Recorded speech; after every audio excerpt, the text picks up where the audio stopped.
मेरे विद्यार्थियों, आज हम लोग इंटरमीडिएट का हिस्ट्री पढ़ेंगे और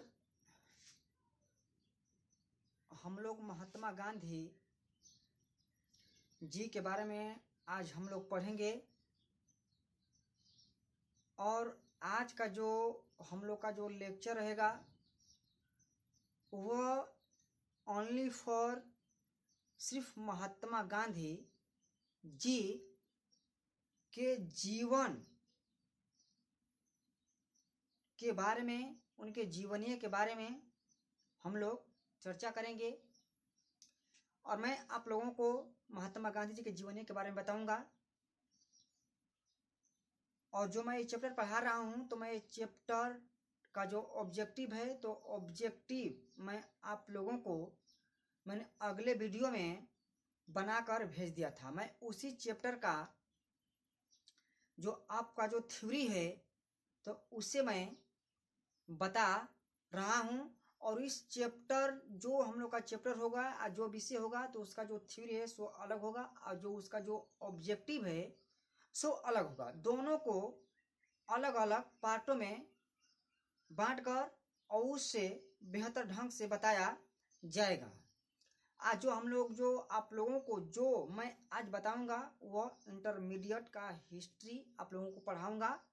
और उसमें पहले महात्मा गांधी जी के आंदोलन के भूमिकाओं के बारे में बताया जाएगा आप लोगों को, और महात्मा गांधी जी के जीवन चरित्र पर हम लोग उनके जीवन चरित्र को पढ़ेंगे। और महात्मा गांधी के जीवन चरित्र पर हम लोग प्रकाश डालेंगे कि महात्मा गांधी जी कौन थे और महात्मा गांधी जी का जन्म हमारे भारत देश के प्रति उन्होंने अपना क्या योगदान दिया और उन्होंने किस प्रकार से अपने भारत देश को आज़ाद कराया। मेरे विद्यार्थियों, आप लोग सब जानते हैं कि हमारे जो महात्मा गांधी जी हैं तो महात्मा गांधी जी को पूरा भारत के बच्चे जानते हैं, क्योंकि महात्मा गांधी जी का ही देन था कि हमारे भारत देश को उन्होंने स्वतंत्र कराया, हमें आज़ादी दिलाई। क्योंकि उन्होंने राजनीति के बारे में जितना उनको जानकारी था उतना किसी भी नेता को जानकारी नहीं था। क्योंकि हमारे देश को आज़ाद कराने में कहा जाता है कि महात्मा गांधी जी का अहम योगदान माना जाता है, क्योंकि उन्होंने ही अपने देश को आज़ाद कराने में अहम भूमिका निभाई। क्योंकि महात्मा गांधी जी ने इस क्रांति में, अपने देश के लड़ाई में उन्होंने किसी हथियार, बंदूक, तोपे इत्यादि का उन्होंने इस्तेमाल नहीं किया और अपने देश को स्वतंत्र करा दिए, हमें आज़ादी दिला दिए। क्योंकि हमारे देश को आज़ाद कराने में कितने सब वीर शहीद हो गए और उन्होंने अपने प्राण का न्यौछावर कर दिया और अपने भारत देश को उन्होंने स्वतंत्र कराया। मैं जो आप लोगों को, मेरे विद्यार्थियों, इस प्रकार से मेरा देश आज़ाद नहीं हुआ, इस प्रकार से मेरा देश स्वतंत्र नहीं हुआ। मेरा देश को आज़ाद कराने के लिए बहुत लंबी संघर्ष करना पड़ा। हम लोग की मंजिल बहुत दूर थी, ताकि उस मंजिल तक पहुंचना नामुमकिन था। बाकी हमारे देश के जितने सब नेता, जितने सब क्रांतिकारी नेता, उन्होंने सब मिलकर एक ऐतिहासिक संघर्ष किया, एक ऐतिहासिक लक्ष्य को प्राप्त किया और उन्होंने अपने देश को आजाद कराया। और मैं आप लोगों को महात्मा गांधी जी के बारे में बताऊंगा और उसके बाद में जब मैं महात्मा गांधी जी के बारे में आप लोगों को बता दूंगा, समझा दूंगा, तो मैं चैप्टर वाइज कर कर कर आप लोगों को मैं वीडियो बनाकर भेजूंगा कि आप लोगों को इंटरमीडिएट में इतिहास में आप लोगों को क्या पढ़ना है। मैं टोटल आप लोगों को पूरा शब्द वर्ड थ्योरी टोटल में भेजूंगा कि ताकि आप लोगों को किसी भी प्रकार कोई दिक्कत न हो। मैं सीधे आप लोगों को महात्मा गांधी जी के जीवन चरित्र के बारे में बताता हूं कि महात्मा गांधी जी का जन्म कब और कहां हुआ था। मेरे विद्यार्थियों, महात्मा गांधी से कहते हैं कि महात्मा गांधी सब महान पुरुष नहीं होते हैं, सब योग्य पुरुष नहीं होते हैं, क्योंकि महान श्रेष्ठ उसी को कहा जाता है कि जो उसके योग्य जो हो, कि जो तपस्या बल से जो अपना ज्ञान प्राप्त किया हो और जो वैसा कार्य किया हो, उसी को महान कहा जाता है, सभी को महान नहीं कहा जाता है। मेरे विद्यार्थियों, मैं आप लोगों को महात्मा गांधी जी के जीवन चरित्र के बारे में बता रहा हूं। कहा जाता है कि महात्मा गांधी जी भारत के चमकते हुए सितारा थे। महात्मा गांधी भारत के चमकते हुए सितारा थे, क्योंकि महात्मा गांधी जी के तरह हमारे भारत देश में कोई महान नहीं हुआ। अगर जो वे महान हुए तो महात्मा गांधी।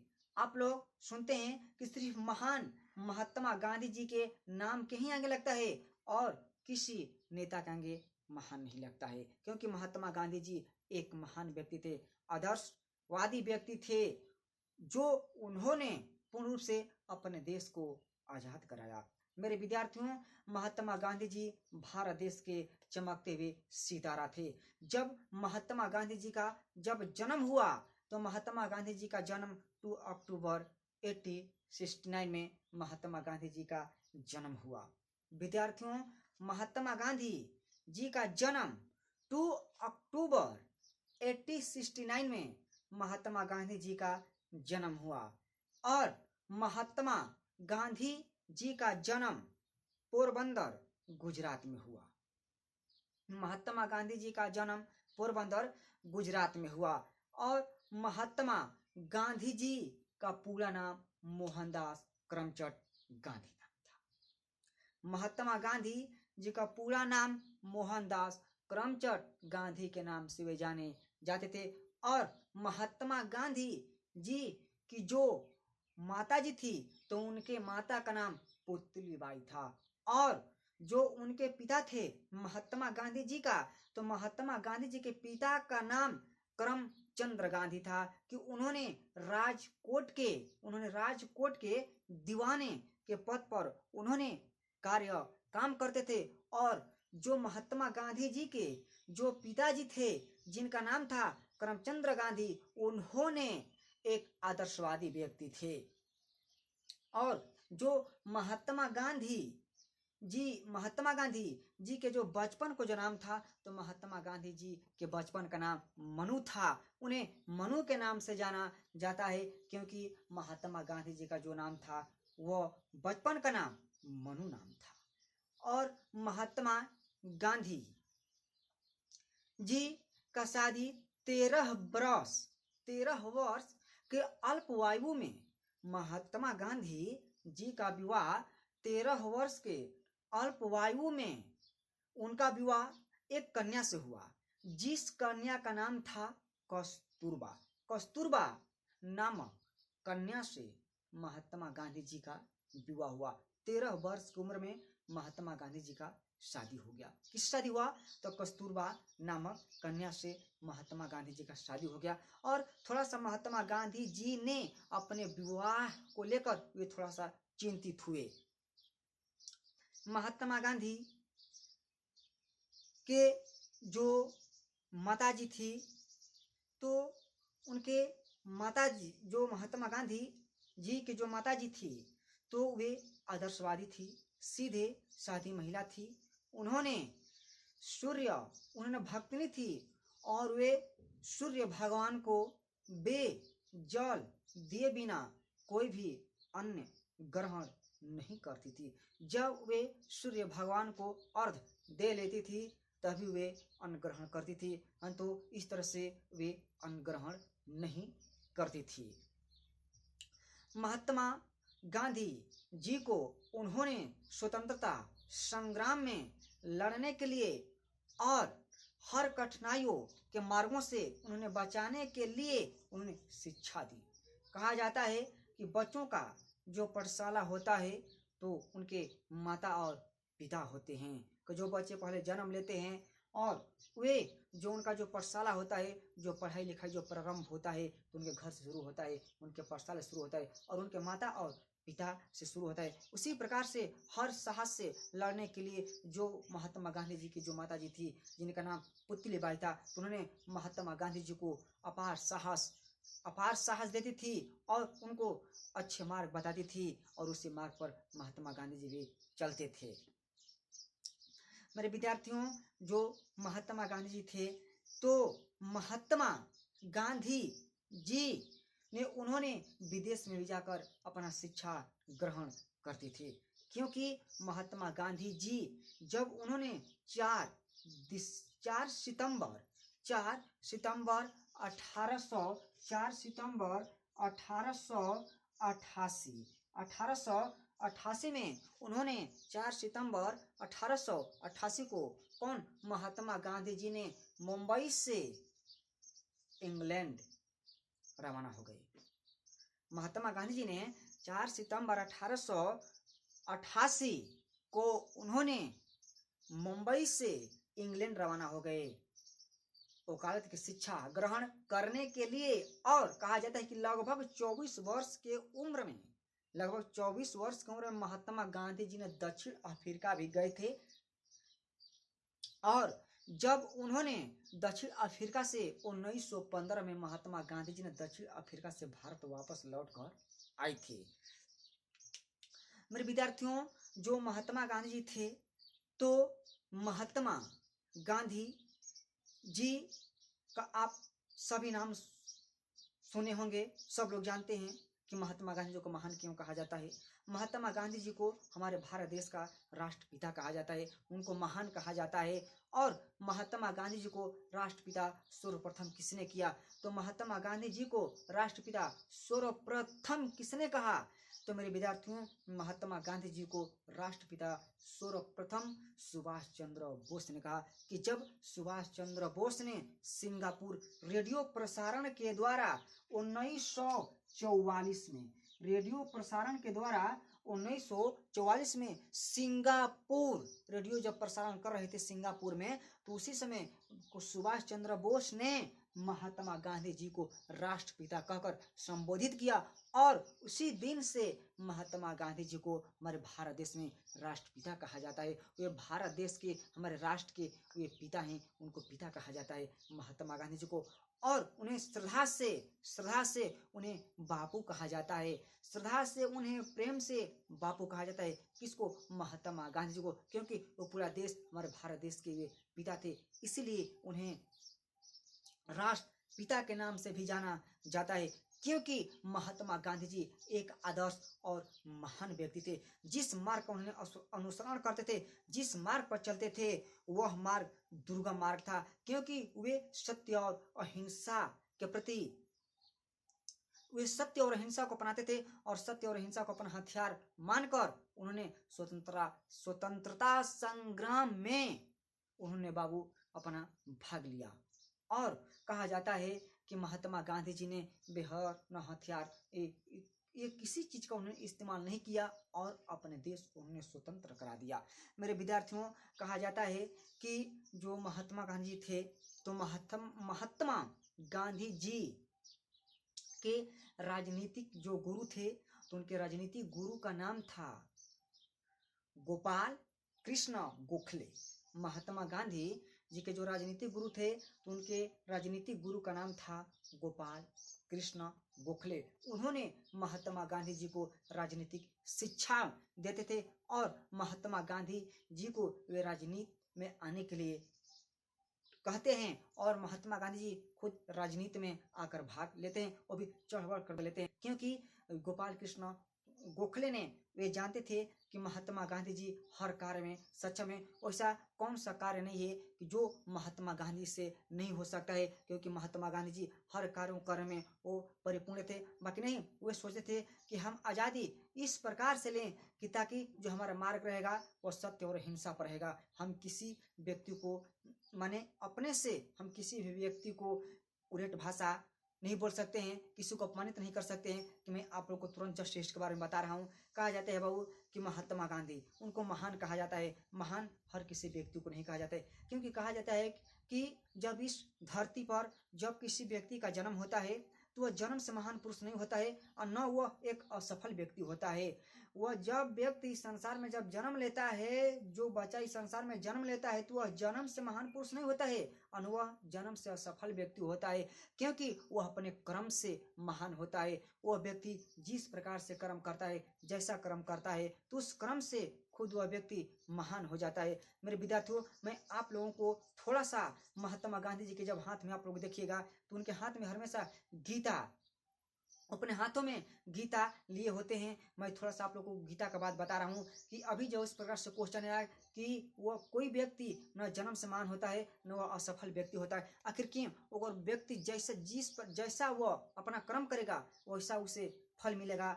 विद्यार्थियों, जब कुरुक्षेत्र के मैदान में जब भगवान कृष्ण ने जब अर्जुन को जब उपदेश दे रहे थे तो उस उपदेश में वही बताए अर्जुन को, और अर्जुन को उन्होंने वही समझा रहे थे कि अर्जुन, तुम फल की चिंता मत करो, तुम्हारा कर्म है अपना युद्ध करना, सिर्फ तुम युद्ध करो और युद्ध के अतिरिक्त तुम कुछ भी नहीं जान सकते हो। अगर तुम ये सोचते हो कि मैं युद्ध को समाप्त कर सकता हूँ, जब चाहेंगे तब समाप्त कर सकते हैं, जब चाहेंगे तब इसे रोक सकते हैं, और ये जो तुम ये सोच रहे हो तो ये तुम्हारे बस की बातें नहीं है, क्योंकि जो यह युद्ध है और तुम्हारे जो इसका युद्ध का जो परिणाम है और तुम्हारे हाथ में नहीं है, क्योंकि तुम्हारा फर्ज और कर्म इतना ही बनता है कि तुम अपना कर्म करो और फल की चिंता मत करो।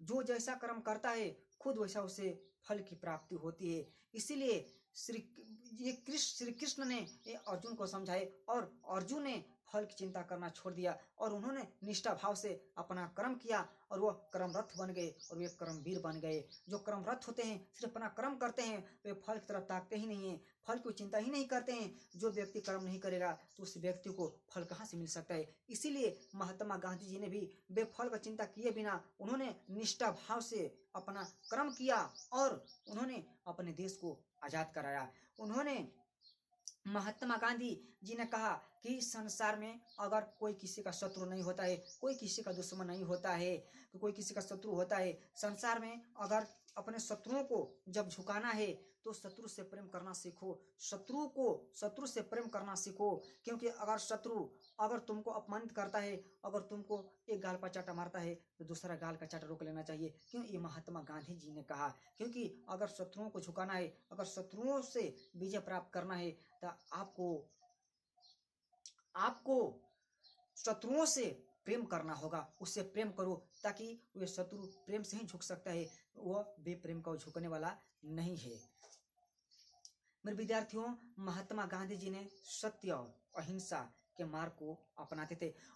महात्मा गांधी जी ये सोचते थे कि इस आंदोलन में हमसे किसी भी व्यक्ति को ठेस न पहुंचे, क्योंकि भारत देश के भी लाडला थे और जो अंग्रेज था तो उनको भी लाडला थे, क्योंकि उन्होंने महात्मा गांधी जी को सब कोई प्रेम करता था। इसलिए तो महात्मा गांधी को राष्ट्रपिता और महान उनको बापू कहा जाता है, क्योंकि महात्मा गांधी जी थे तो अपने दुश्मन से प्रेम करते थे और दुश्मन को इस प्रकार से झुकाते थे कि ताकि कहने का मतलब कभी क्रोध और कभी शत्रुता से उसको देखते नहीं थे। वे खुद सोचते हैं कि हम किसी प्रकार से हमें अपनी आज़ादी मिल जाए, हमें आज़ादी से मतलब है हमारा देश भारत स्वतंत्र हो जाए। मेरे बच्चों, जब क्या हुआ कि महात्मा गांधी का जो मार्ग था वह सत्य और अहिंसा, वे सत्य और अहिंसा के मार्ग पर चलते थे। सत्य का मतलब ये होता है कि सत्याग्रह, जिससे हम बोलते हैं कि महात्मा गांधी जी का जो पहला सत्याग्रह आंदोलन था, जिसे हम चंपारण सत्याग्रह आंदोलन कहते हैं। महात्मा गांधी का जो महात्मा गांधी का जो पहला आंदोलन था वह चंपारण सत्याग्रह आंदोलन था, क्योंकि महात्मा गांधी खुद चंपारण जाकर उन्होंने चंपारण सत्याग्रह आंदोलन का शुरुआत किया। कब किया? 1917 में किया। इसलिए तो महात्मा गांधी का जो पहला आंदोलन था वह चंपारण सत्याग्रह आंदोलन था। इसलिए महात्मा गांधी जी ने, जो महात्मा गांधी जी का जो मेन हथियार था, वो शस्त्र था, वह क्या था? सत्य था।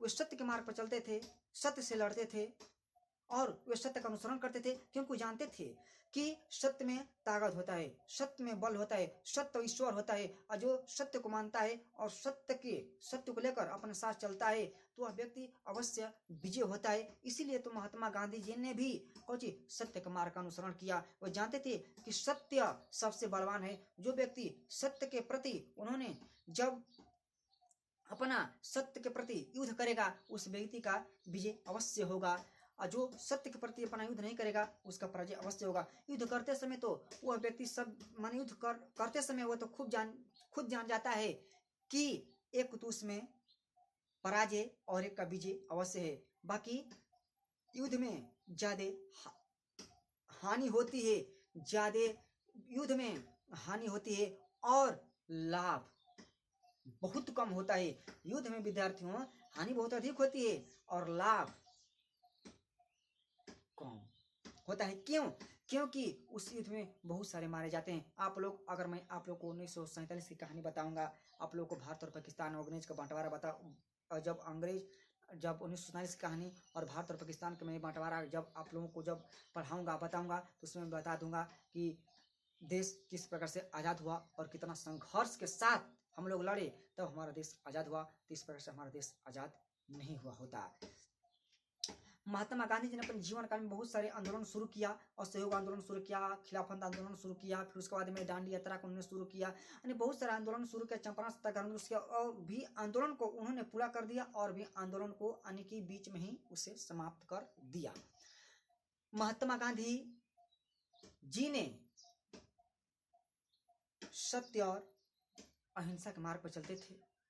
अहिंसा का मतलब बाबू देखो तो लोग, मैं बार बार अहिंसा का नाम ले रहा हूं तो मैं पहले आप लोगों को मैं यह बता दूं कि अहिंसा किसे कहते हैं। अहिंसा का मतलब यह होता है कि शब्द, बोली, वचन, शुभ अर्थात सुंदर बोलना चाहिए। जो वचन है तो वह किसी भी व्यक्ति को शुभ और सुंदर बोलना चाहिए। अपने को सुख चाहने के लिए किसी भी व्यक्ति को दुख न देना, उसी का नाम है अहिंसा। मैं आप लोगों को रिपीट करने फिर से, ठीक है? देखिए, कहा जाता है कि अहिंसा शब्द, वचन ऐसा बोलना चाहिए कि जो शुभ और सुंदर हो। अपने को सुख चाहने के लिए किसी भी व्यक्ति को दुख न देना, उसी का नाम है बाबू अहिंसा। उसी को अहिंसा कहा जाता है। वही मार्ग पर महात्मा गांधी जी चलते थे और उसी मार्ग को महात्मा गांधी जी ने अपनाते थे। हम बात करते हैं सत्याग्रह। सत्याग्रह क्या है? सत्य के प्रति आग्रह होना। सत्य के प्रति आग्रह होना सत्याग्रह कहलाता है। इसीलिए महात्मा गांधी जी ने सत्य के मार्ग का अनुसरण करते थे और सत्य के मार्ग पर चलते थे, क्योंकि स्वतंत्रता संग्राम में कहा जाता है कि महात्मा गांधी जी का जो बड़ा हथियार था तो वह सत्य था। और महात्मा गांधी जी ने सत्य को लेकर उन्होंने युद्ध किया और अपने देश को उन्होंने आजादी दिलाई और हम लोग स्वतंत्र हुए। इसलिए जो महात्मा गांधी जी का जो मेन हथियार था वह सत्य और अहिंसा के मार्ग पर चलते थे। महात्मा गांधी जी ने अपने देश के प्रति, अपने भारत के प्रति उन्होंने बहुत सारे योगदान कर दिया और उन्होंने जीवन भर अपने देश के लिए उन्होंने लड़ते रह गए और लास्ट में अपने देश को महात्मा गांधी जी ने आज़ादी दिला दी और हम लोग स्वतंत्र हो गए। इस कहा जाता है कि आज़ादी में हमारे भारत देश के सभी नेताओं का योगदान है, कहें कि सब लोग मिलकर ने ही हमारे देश को सब लोग आज़ाद कराया, क्योंकि इसमें सबकी भूमिका है। सब लोगों ने मिला और मिलकर अपने देश को आज़ाद कराया। कोई इसमें ज़्यादा योगदान दिया तो कोई कम योगदान दिया, बाकी सब लोगों ने योगदान दिया, तब हमारा देश आज़ाद हुआ। तो इस प्रकार से हमारा देश आज़ाद होने वाला नहीं था। विद्यार्थियों, महात्मा गांधी जी ने अपने जीवन काल में बहुत आंदोलन शुरू किया और उन्होंने बहुत सारे आंदोलन शुरू किया और बहुत सारे आंदोलन को उन्होंने समाप्त भी कर दिया।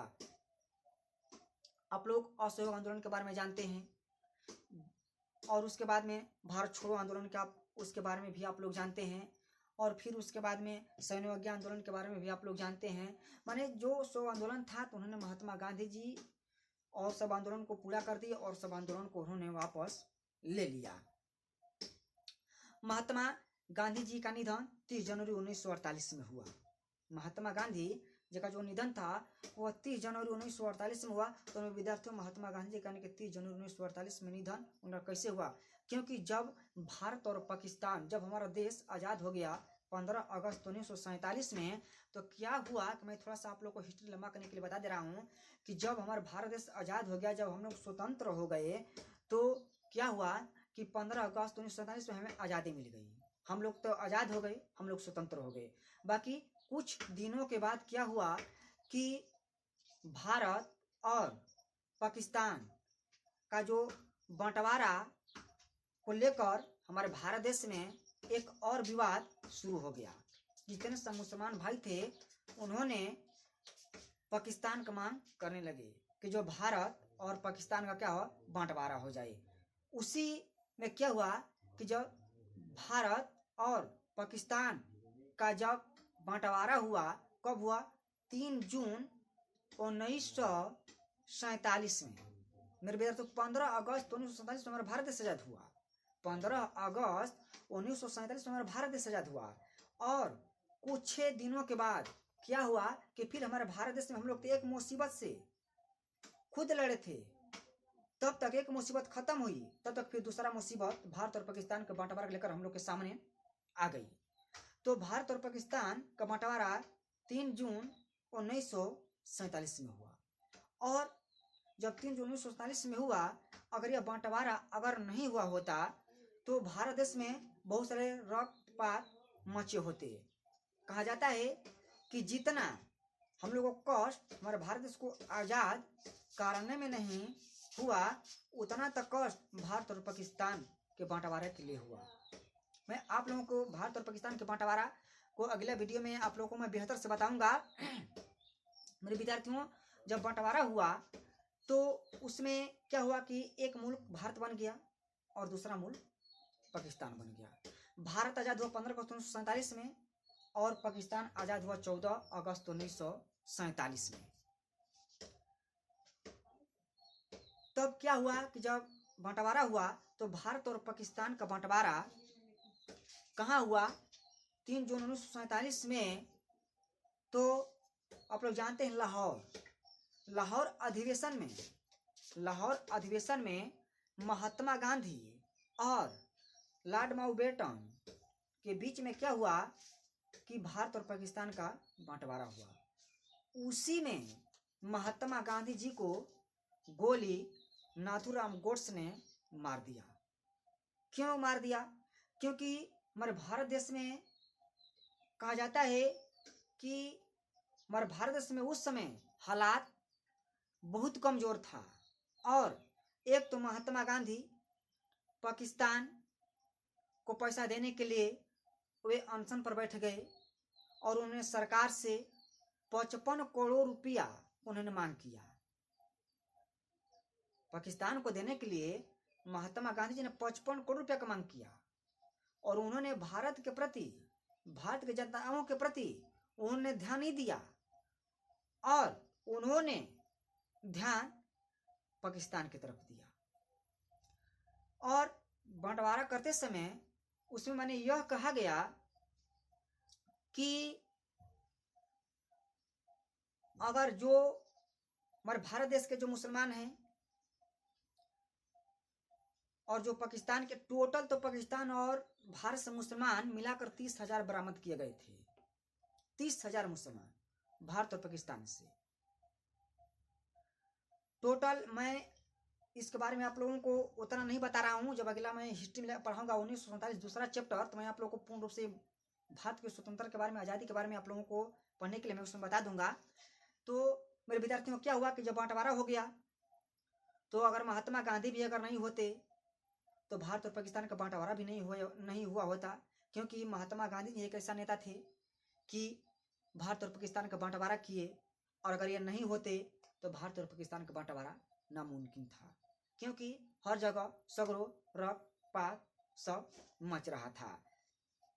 और ऐसा भारत से मुसीबत आ गया कि सिर्फ एक ही रास्ता था, सिर्फ बंटवारा, इसके अतिरिक्त कोई दूसरा रास्ता नहीं था। अगर भारत और पाकिस्तान का बंटवारा नहीं हुआ होता तो भारत देश में कितने कत्लेआम हो जाता, इसका कोई गारंटी नहीं है। इसका आकलन तक भी नहीं लगाया जा सकता है, क्योंकि हर जगह हिंदू, मुसलमान, सिख, ईसाई सब लोग अपन में कट कट कर मरने लगे। तब महात्मा गांधी जी लाचार हो गए और सिर्फ वो सोचते थे कि सिर्फ एक ही रास्ता है, भारत और पाकिस्तान का बंटवारा। और भारत और पाकिस्तान का जब बंटवारा कर दिया जाएगा तो शायद लगता है कि जो ये मार काट ये सब रुक जाएगा। महात्मा गांधी जी तो सोचते थे कि इस क्रांति को रोक दिया जाए, बाकी महात्मा गांधी जी के बस का बात ही नहीं था कि इस क्रांति को उन्होंने रोक दे, क्योंकि उन्होंने चांदनी चौक, दिल्ली में आप लोग नाम सुने होंगे, दिल्ली में चांदनी चौक, तो दिल्ली में जो चांदनी चौक है, तो चांदनी चौक पर खुद वे जाकर भाषण दे रहे थे, संबोधित कर रहे थे, शांति का प्रस्ताव लेकर ग रहे थे। और वहां पर जब वो शांति का प्रस्ताव लेकर गए, जब भाषण दिए, तो वहां पर उनका भाषण सुनने के लिए कौन मुसलमान आए? उतना मुसलमान भी इकट्ठित नहीं हुए।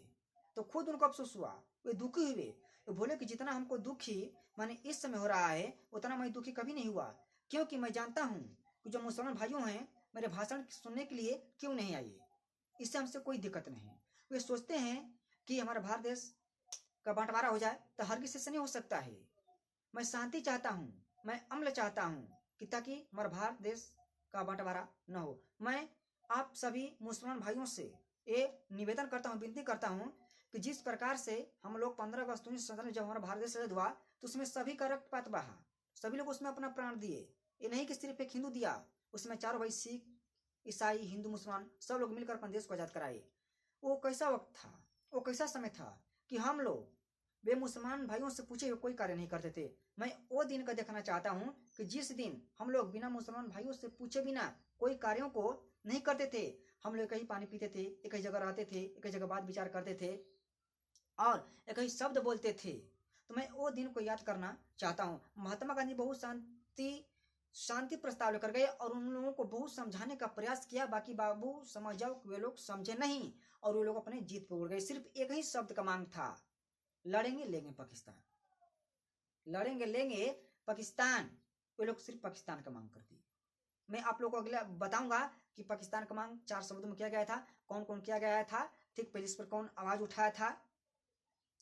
तो विद्यार्थियों, जब महात्मा गांधी जी का लोग बात नहीं सुने तो महात्मा गांधी बहुत दुखी हुए, और जब उन्होंने दुखी हुए तो अब जान गए कि शायद लगता है कि जो मुसलमान भाइयों हैं वो नहीं मान सकते हैं, इसलिए सिर्फ एक ही ऑप्शन है कि जिससे भारत और पाकिस्तान का बंटवारा कर दिया जाए।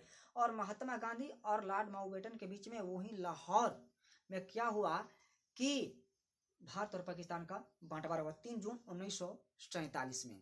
जब बंटवारा हुआ तो बंटवारा होने के बाद उसमें जितने सब मुसलमान भाई थे वे भारत छोड़कर पाकिस्तान चले गए, और जितने सब सिख थे, हिंदू थे, वे पाकिस्तान भारत चले आए।